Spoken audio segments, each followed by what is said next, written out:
আসসালামু আলাইকুম ওয়া রাহমাতুল্লাহি ওয়া বারাকাতুহু। হ্যালো এভরিওয়ান, সবাই কেমন আছেন?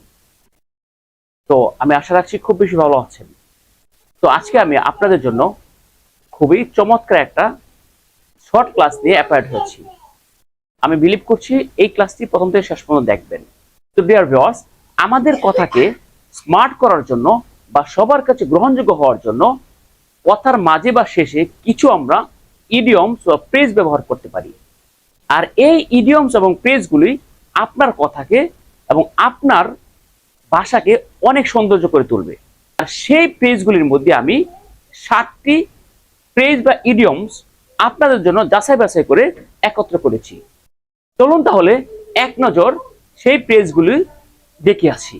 তো এই যে দেখেন, প্রথমে আমি লিখেছি ছবি ইট। ছবি ইট মানে হলো তবে তাহাই হোক। আমরা কিন্তু কথার মাঝে বলতেই পারি বা বলেই থাকি ছবি ইট, তবে তাহাই হোক।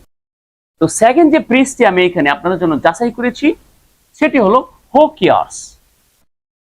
আর হো কেয়ার্স এর মানে হলো কার কি আসে যায়।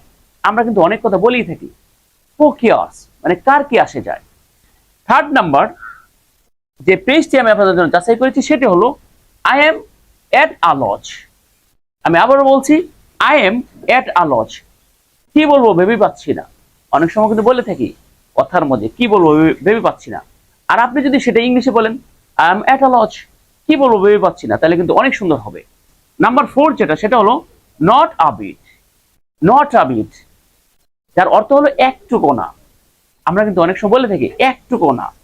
অর্থাৎ আপনি যদি এটা ইংলিশে বলেন নট আ বিট, তাহলে আপনার কথাগুলি আরো সুন্দর হবে। নাম্বার 5 হলো কাম টু দ্য পয়েন্ট, যার অর্থ হলো আসল কথা বলো। আমরা কিন্তু অনেক সময় কথার মজে বা বলে থাকি এই আসল কথাটা বলো, আর সেটা আপনি ইংলিশে বলতে বলবেন কাম টু দ্য পয়েন্ট। ওকে।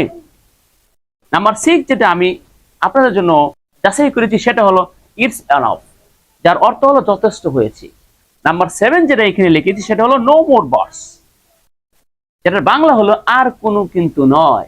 আমরা কিন্তু অনেক সময় বলে থাকি আর কোনো কিন্তু নয়, এইবার রাজি হয়ে যাও, তাহলে সেটা আপনি ইংলিশ কিভাবে বলবেন no more bars. No more bars. এই ছিল আজকে আমাদের সুন্দর সুন্দর 7টি ফ্রেজ বা ইডিয়মস। দয়া করে এই ইডিয়মস গুলো এক নজর দেখেন এবং মুখস্থ করে নেন।